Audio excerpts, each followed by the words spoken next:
His Excellency Anurakkumara Dissanayake, President of Sri Lanka, Honorable Samanta Vidyaratna, Minister of Plantation and Community Infrastructure, Honorable Ramalingam Chandrasekhar, Minister of Fisheries, Aquatic and Ocean Resources, Honorable Sundaralingam Pradeep, Deputy Minister of Plantation and Community Infrastructure, Honorable Ruwan Ranasinghe, Deputy Minister of Tourism, Honorable Dindu Hernayak, Deputy Minister of Youth Affairs, Honorable Governors, distinguished guests, dear members of the Indian origin Tamil community, Vanakkam, Ayubovan, Namaskar.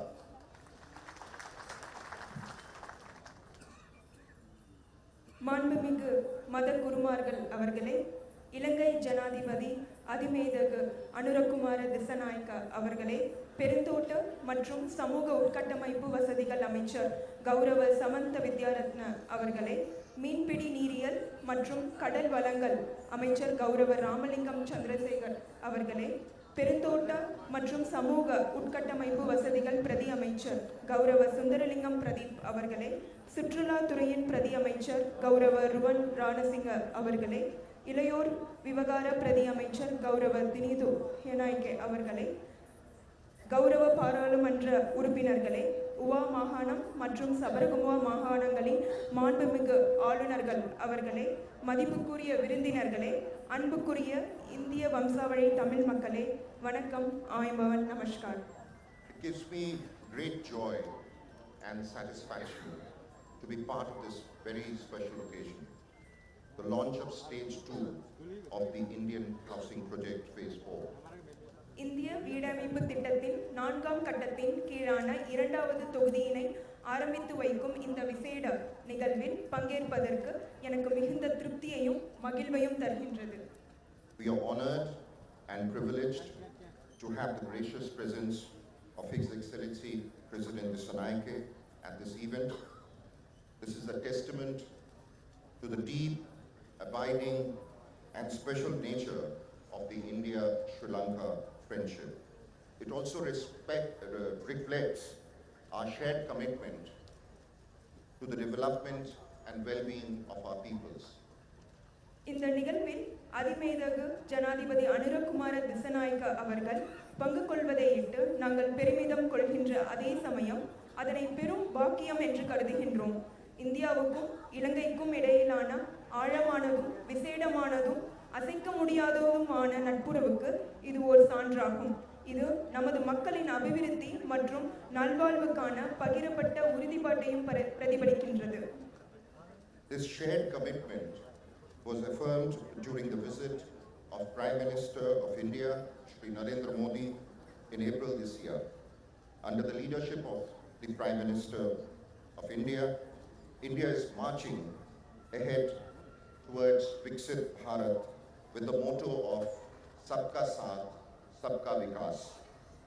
Under the guidance of President Dissanayake, Sri Lanka too has embarked on a transformative path towards a thriving nation and beautiful life. India இடையிலான இந்த பகிரப்பட்ட உறுதிப்பாடானது இந்த வருடம் April மாதம் இந்திய பிரதமர் ஸ்ரீ நரேந்திர மோடி அவர்கள் மேற்கொண்டிருந்த விஜயத்தின் போது உறுதிப்படுத்தப்பட்டது. பிரதமர் மோடி அவர்களது தலைமைத்துவத்தின் கீழ் எல்லாருக்கும் எல்லாவற்றையும் கிடைக்க செய்வோம் என்ற நோக்கின் கீழ் வளர்ந்த பாரதம் என்ற இலக்கை நோக்கி முன் நகர்ந்து வருகின்றது. ஜனாதிபதி திசநாயக்க அவர்களது வழிகாட்டலின் கீழ் இலங்கையும் வளமான நாடு, அழகான வாழ்க்கை என்ற இலக்கை நோக்கிய மாற்றங்களை உருவாக்கும் பாதையில் தனது பயணத்தை ஆரம்பித்துள்ளது. Today's event is indeed a celebration of history, friendship and the unbreakable bonds that unite the people of India and Sri Lanka. We are siblings. We are civilizational twins. We are seeking a future brighter than our past, one where we will live with peace, dignity, and great opportunities. இன்றைய வாழ்க்கை நிகழ்வானது உண்மையில் India மற்றும் இலங்கை ஆகிய இரு நாடுகளையும் பிணைக்கும் பிரிக்க முடியாத பிணைப்புகள் வரலாறு, நட்புறவு ஆகியவற்றின் கொண்டாட்டமாகவே அமைகின்றது. நாம் சகோதரர்கள், நாம் நாகரிக இரட்டையர்கள். கடந்த காலத்தை விட மிகவும் பிரகாசமானதும் அனைவரும் சமாதானம், கௌரவம் மற்றும் சிறந்த வாய்ப்புகளுடன் வாழக்கூடிய சூழலுமான எதிர்காலத்தை நாங்கள் எதிர்பார்க்கின்றோம். The Indian origin Tamil community in Sri Lanka is a living bridge between our two nations. India's relationship with the community is deeply rooted in shared cultural, linguistic, and people-to-people ties. Over time, this relationship has only grown stronger. இலங்கையில் உள்ள இந்தியாவை பூர்வீகமாக கொண்ட தமிழ் சமூகத்தினர் இரு நாடுகளுக்கும் இடையிலான வாழும் உறவு பாலமாக திகழ்கின்றனர். இச்சமூகத்துடன் இந்தியாவின் உறவானது பகிரப்பட்ட கலாச்சாரம், மொழி மற்றும் இரு நாடுகளினதும் மக்களிடையிலான உறவுகள் ஆகியவற்றில் ஆழமாக வேரூன்றிய ஒன்றாகும். காலம் காலமாக இந்த உறவானது மேலும் மேலும் வலுவடைந்துள்ளது.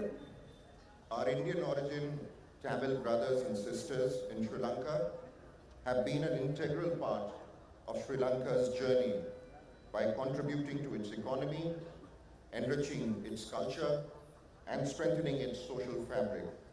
Their story is one of resilience and determination. இலங்கையில் உள்ள நமது இந்திய வம்சாவழி தமிழ் சகோதர சகோதரிகள் இலங்கையின் பொருளாதாரத்திற்கு பங்களிப்பதன் மூலமும் அதன் கலாச்சாரத்தை வளப்படுத்துவதன் மூலமும் அதேபோல அதன் சமூக கட்டமைப்பை மேம்படுத்துவதன் மூலமும் இலங்கை பயணத்தின் ஒருங்கிணைந்த பகுதியாக இருந்து வருகின்றனர். அவர்களின் கதை மீள்தன்மை மற்றும் உறுதிப்பாட்டை கொண்ட கதையாகும்.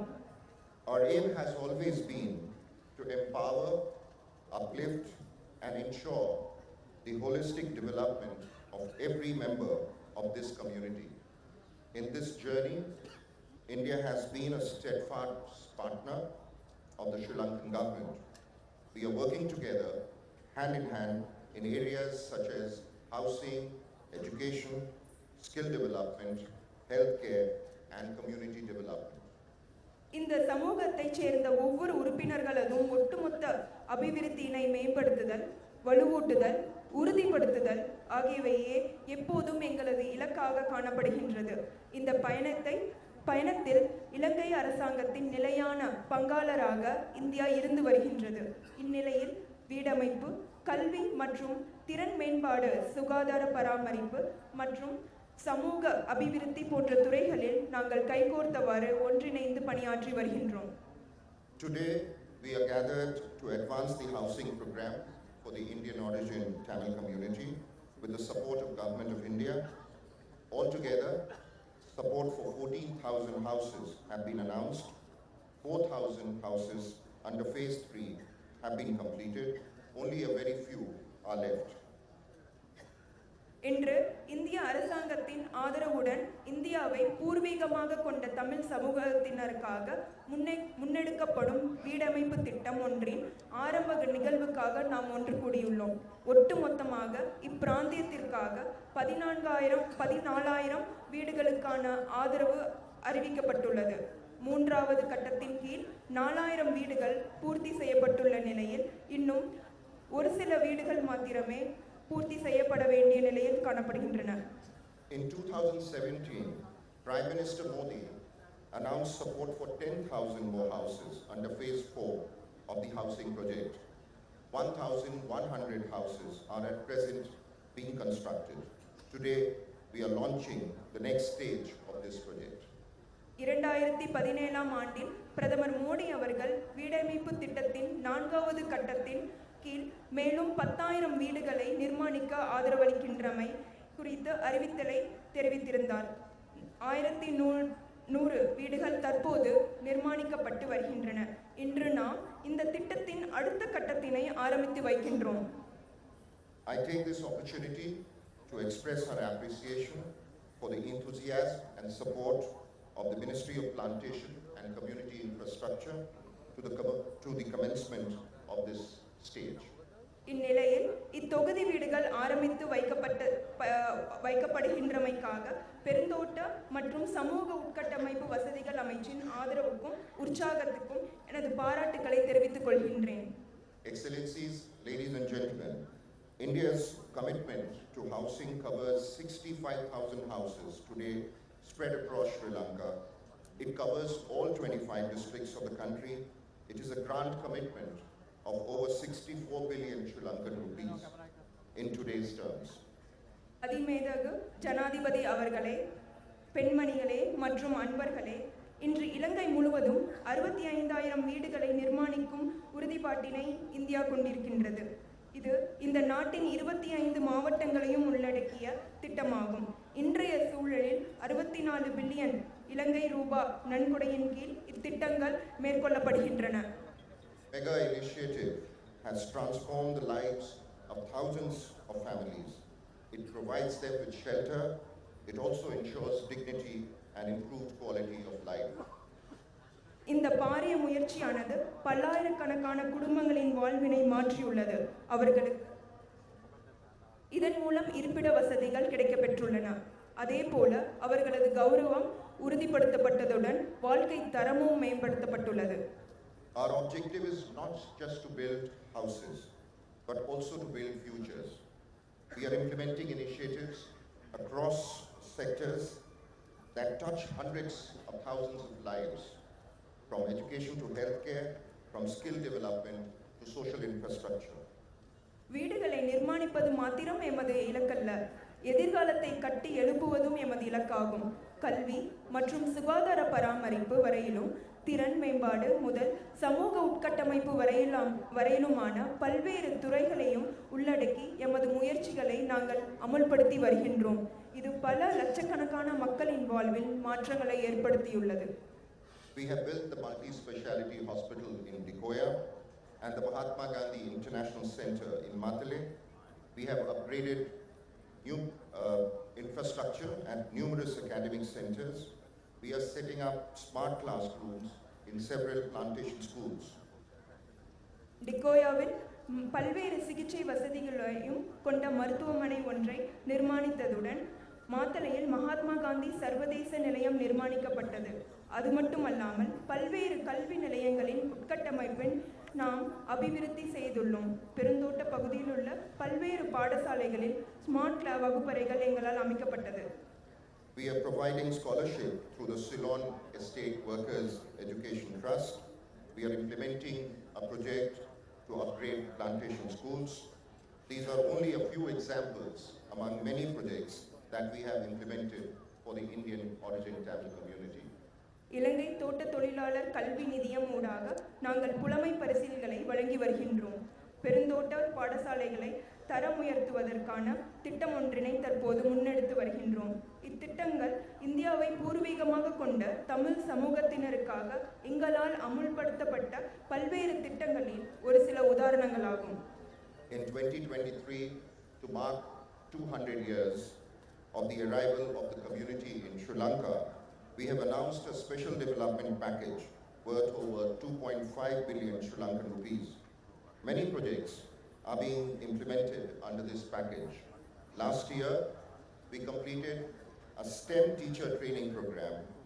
It benefited over 2,000 plantation school teachers.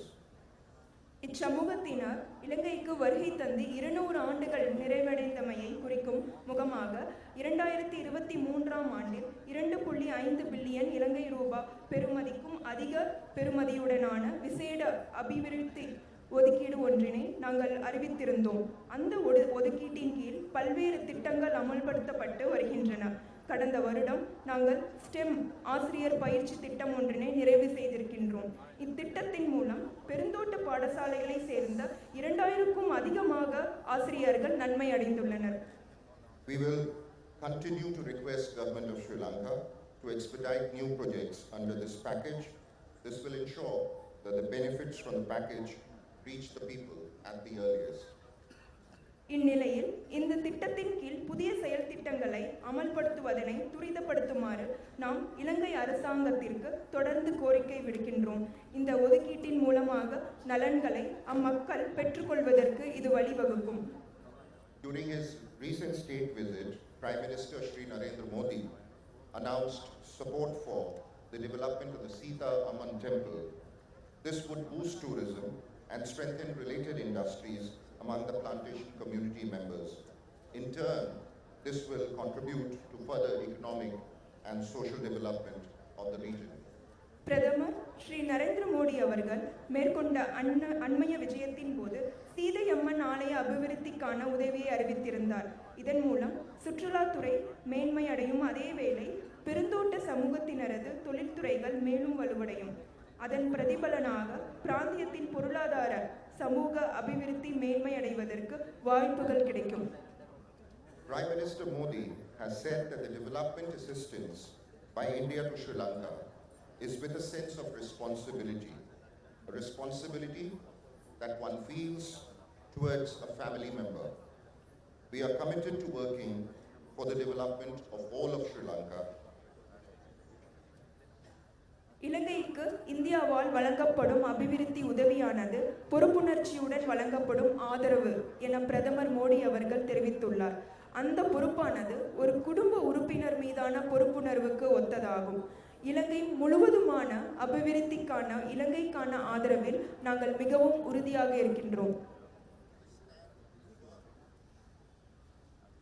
We stand firm in our support to Sri Lanka. Our support for the Indian origin Tamil community is part of this overall effort. இந்த ஒட்டுமொத்த முயற்சிகளின் பகுதியாகவே இந்தியா பூர்வீகமாக கொண்ட தமிழ் சமூகத்தினருக்கான எமது ஆதரவு அமைகின்றது. What better words could express this sentiment than the timeless wisdom in one of the Kurals of the great poet and saint Tiruvalluvar. Viruppara Chutram, Iyan Aruppara, Akkam Palvon Harum, which translates to a relative's unchanging love is a source of unlimited growth. சிறந்த புலவரும் ஞானியுமான திருவள்ளுவர் அவர்களது திருக்குறளில் ஒன்றான விருப்பரா சுற்றம் ஏயின் அருப்பரா ஆக்கம் பலவும் தரும், அதாவது ஒரு உறவின் மாறாத அன்பே வரையற்ற வளர்ச்சிக்கான ஆதரவாகும். Your Excellency, ladies and gentlemen, this is what we seek from you as we march towards growth and prosperity. அதிமேதகு ஜனாதிபதி அவர்களே, பெண்மணிகளே மற்றும் அன்பர்களே, நாம் வளர்ச்சி மற்றும் செழிப்பை நோக்கி செல்லும் நிலையில் இதனையே நாங்கள் உங்களிடம் இருந்து எதிர்பார்க்கின்றோம். I take this opportunity to reaffirm India's unwavering commitment for the welfare, progress and prosperity of the people of Sri Lanka. இலங்கை மக்களின் நலன்கள், முன்னேற்றம் மற்றும் சுபிட்சத்திற்கான இந்தியாவின் அசைக்க முடியாத உறுதிப்பாட்டினை இச்சந்தர்ப்பத்தில் நான் மீண்டும் உறுதிப்படுத்துகின்றேன். Soon we will celebrate the festival of Diwali, the festival of lights, joy and prosperity. Diwali lamps illuminate our homes. In the same way, may these houses under the Indian Housing Project illuminate countless lives. And may the joint efforts of the Government of India and Sri Lanka keep bringing prosperity to the lives of our people. ஒளி, மகிழ்ச்சி மற்றும் செழுமை ஆகியவற்றின் பண்டிகையான தீபாவளியினை நாம் வெகு விரைவில் கொண்டாட இருக்கின்றோம். தீபாவளி விளக்குகள் நமது இல்லங்களை ஒளிர செய்கின்றன. அதேபோல குறித்த இந்திய வீடமைப்பு திட்டத்தின் கீழான இந்த வீடுகள் எண்ணற்ற மக்களின் வாழ்வுக்கு ஒளியூட்டட்டும். அத்துடன் இலங்கை மற்றும் இந்திய அரசாங்கங்களின் கூட்டு முயற்சிகள் நமது மக்களின் வாழ்விற்கு சுபிட்சத்தை தரட்டும். மிக்க நன்றி, பாபு ஸ்துதி. Thank you. மிக்க நன்றி, கோமஸ்துதி.